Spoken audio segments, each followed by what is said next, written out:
एक गांव था जहां दो दोस्त रहते थे। वे दोनों हमेशा गैर कानूनी काम ही करते थे क्योंकि उस काम में उन्हें बहुत ज्यादा मुनाफा होता था।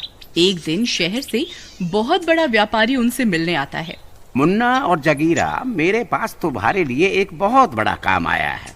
क्या तुम दोनों उसे करोगे? जरूर जरूर, क्यों नहीं। अगर मुनाफा ज्यादा होगा तो हम कुछ भी काम करने को तैयार हैं। बताओ क्या करना है। इस काम में बहुत खतरा है। देख लो, सोच लो, अगर एक बार काम हाथ में ले लिए तो फिर पीछे नहीं हट पाओगे। अरे सेठ जी, आज तक हम किसी काम से पीछे हटे हैं क्या? आप बताइए क्या काम है। जो भी काम होगा हम दोनों उसे कर देंगे। मेरे पास विदेश से एक काम आया है। उन्हें 5 लीटर कोबरा सांप के जहर की जरूरत है। मुंह मांगे पैसे मिलेंगे। बताओ, कर पाओगे ये काम? अरे सेठ जी, आप सठिया तो नहीं गए? ये कैसी बात कर रहे हो? आपको पता भी है एक सांप से केवल कुछ बूंद जहर ही मिलता है, तो 5 लीटर सांप का जहर कहाँ से लाएंगे? इसके लिए तो बहुत सारे सांपों की जरूरत होगी। ये काम तो नामुमकिन लगता है सेठ जी। अरे मुन्ना, तूने सुना, मुंह मांगे पैसे मिलेंगे? अरे बेवकूफ, अगर हमने ये काम कर दिखाया तो हम जिंदगी भर आराम से बैठकर खाएंगे। जगीरा भाई, मुझे लगता है तुम भी इस सेठ की तरह सठिया गए हो जो बहकी बहकी बातें कर रहे हो। नहीं मुन्ना भाई, हमारे पास के जंगल में बहुत सारे सांप हैं। अगर हम उन सबको पकड़ लें तो हम 5 लीटर जहर इकट्ठा कर सकते हैं। अच्छा, और सांपों का जहर निकालेगा कौन? तुम्हारी अम्मा? भाई, सांपों का जहर निकालना कोई आसान काम नहीं है। ये जहर निकालना हमारे बस की बात नहीं है। मुन्ना, तुम जहर निकालने की चिंता मत करो। जहर निकालने का काम मैं खुद करवा लूंगा।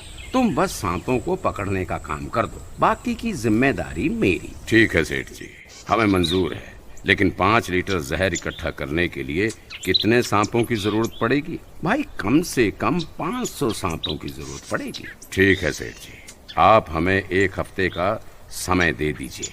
हम 500 सांप इकट्ठा करके आपको सूचना पहुंचा देंगे। फिर आप जहर निकालने का काम शुरू करवा देना। ठीक है, तो हमारा सौदा तय हुआ। मैं ठीक 1 हफ्ते बाद अपने लोगों के साथ आऊंगा। फिर इतना बोलकर व्यापारी वहाँ से चला जाता है।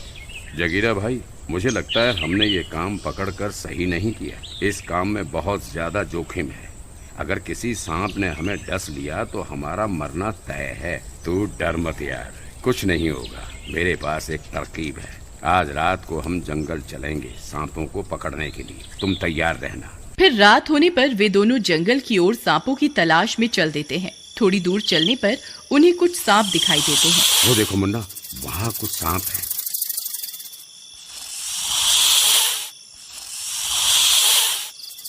चलो उन्हें पकड़ते हैं। लगता है आज ये मरवा कर ही छोड़ेगा। हे भगवान, मेरी रक्षा करना। फिर वे दोनों जाते हैं और एक लकड़ी की मदद से सांप को उठाते हैं और एक बाल्टी में कैद कर लेते हैं।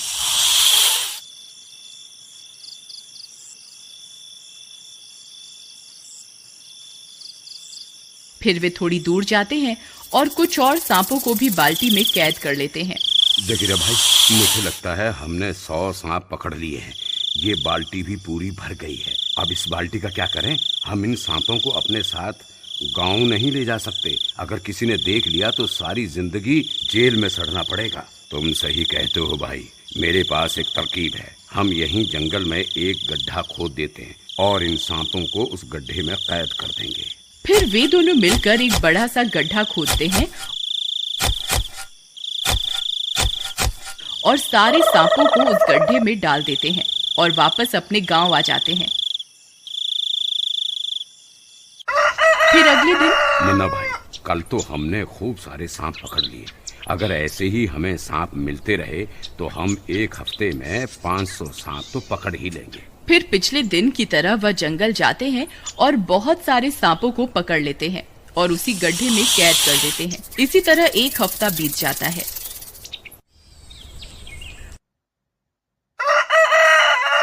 जगीरा भाई, मुझे लगता है हमने 500 सांप इकट्ठा कर लिए। अब बस हमें सेठ का इंतजार करना है, जो आकर इन सांपों का जहर निकलवाए।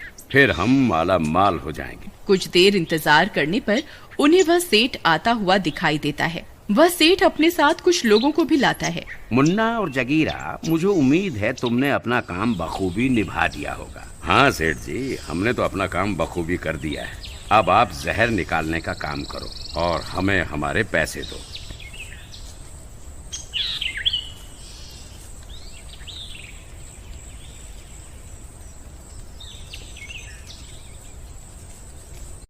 फिर वे सब जंगल की ओर बढ़ने लगते हैं। तभी अचानक से मौसम खराब हो जाता है। बहुत तेज आंधी आने लगती है। अरे जगीरा भाई, ये तो बहुत बड़ा तूफान लगता है। आज तक मैंने इतना बड़ा तूफान नहीं देखा। मुझे लगता है हमें इस तूफान के बीच जंगल में नहीं जाना चाहिए। नहीं नहीं, हम और इंतजार नहीं कर सकते, हमें अभी जंगल जाना होगा। तभी एक बहुत बड़ा बवंडर आता है और वह सारे सांपों को गड्ढे में से उड़ाकर अपने साथ हवा में उठा लेता है और देखते ही देखते सांपों को पूरे आकाश में बिखेर देता है। अरे जगीरा भाई, जरा आसमां की तरफ तो देखो। पूरे आसमां में सांप ही सांप दिखाई दे रहे हैं, लेकिन ये इतने सारे सांप आकाश में कैसे उड़ रहे हैं? मुझे लगता है इस बवंडर ने इन सारे सांपों को अपने साथ हवा में उड़ा लिया है। भाई, मेरी माँ कहती थी जो चीज ऊपर जाती है वो नीचे जरूर आती है। वो देखो, सांप नीचे गिर रहे हैं। अरे मर गए रे, ये तो सांपों की बारिश शुरू हो गई। देखते ही देखते सांपों की बारिश होने लगती है। हर जगह सांप ही सांप गिरने लगते हैं। अरे अरे मर गया रे, इस सांप को मेरे गले से निकालो। अरे मर गया रे, अरे अरे अरे ये मुझे डस लेगा। कोई तो इसे मेरे गले से निकालो। अरे मर गया रे। अरे भागो रे, भागो, अपनी जान बचा के भागो। ये सांप आज किसी को नहीं छोड़ेंगे। अरे जगीरा भाई, भागो भागो। फिर वे सब भागने लगते हैं। सब गांव वाले सांपों की बारिश होती देख अपने अपने घरों के अंदर घुस जाते हैं। अरे मर गए रे, ये सांपों की बारिश कैसे होने लगी? ये सांप तो किसी को जिंदा नहीं छोड़ेंगे। फिर एक सांप उस व्यापारी को डस लेता है। अरे मर गया रे, इस सांप ने तो मुझे डस लिया, अब मैं नहीं बचूंगा। अरे कोई तो मुझे बचाओ। फिर कुछ गांव वाले उन सांपों को मारने लगते हैं। अरे मारो इन सांपों को, नहीं तो ये किसी को जिंदा नहीं छोड़ेंगे। अरे लल्लन चाचा, रुको रुको, इन्हें मारो नहीं। इसने थोड़ी देर पहले मेरी गाय को डसा था। हाँ, लेकिन उसे कुछ नहीं हुआ। मुझे लगता है ये सारे सांप जहरीले नहीं हैं, हमें इन्हें मारना नहीं चाहिए। अरे वाह बेटा, हम कैसे मान लें कि ये जहरीले नहीं है? अगर इसने मुझे काटा और मैं मर गया तो उसकी जिम्मेदारी कौन लेगा? ठीक है, अगर ऐसी बात है तो सबसे पहले मैं इस सांप को उठाता हूँ। फिर वह बच्चा उस सांप को उठाता है और उसे जंगल की ओर ले जाता है। सब गांव वालों की आंखें फटी की फटी रह जाती हैं और वह बच्चा थोड़ी देर में सांप को पास में छोड़कर आ जाता है। उस बच्चे की हिम्मत को देख बाकी गांव वालों में भी हिम्मत आ जाती है और वे सब लोग सांपों को मारना बंद कर देते हैं और उन्हें उठाकर वापस जंगल छोड़कर आने लगते हैं। कुछ ही देर में सारे सांप वापस अपनी जगह पर पहुंचने लगते हैं। जगीरा भाई, आज तो बाल बाल बच गए। अगर किसी को हमारी इस करतूत के बारे में पता चल जाता तो हमारी खैर नहीं थी। वहीं दूसरी तरफ उस सेठ को भी एक सांप काट चुका होता है। हे सांप देवता, कृपा करके अपना जहर वापस चूस लो। मैं वादा करता हूँ आज के बाद किसी भी जानवर की तस्करी नहीं करूँगा। मैं सारे गैर कानूनी काम छोड़ दूंगा। बस अपना सारा जहर वापस चूस लो। अरे सेठ जी, रोना बंद करो, कुछ नहीं होगा तुम्हें। ये सारे सांप जहरीले नहीं है, इनके काटने से किसी को कोई नुकसान नहीं हुआ है। आपको भी कुछ नहीं होगा। अच्छा मुन्ना और जगीरा, आज के बाद मैं कोई भी गैर कानूनी काम नहीं करूंगा। तुम ये सब गलत काम छोड़ दो। आप सही कहते हैं सेठ जी, अगर ये सांप जहरीले होते तो ना जाने आज कितने लोगों की जान चली जाती। मुझे भी लगता है आज से हमें मेहनत करके ही रोजी रोटी कमानी चाहिए। ठीक है भाई, अगर तुम आज के बाद कोई गलत काम नहीं करोगे तो मैं भी ये काम करना छोड़ देता हूँ। हमें सांपों से दूरी बनाकर रखनी चाहिए, लेकिन उन्हें मारना नहीं चाहिए, क्योंकि हर सांप जहरीला नहीं होता। ये कहानी कहीं ना कहीं अगर आपके दिल को छुए तो प्लीज लाइक जरूर कीजिएगा।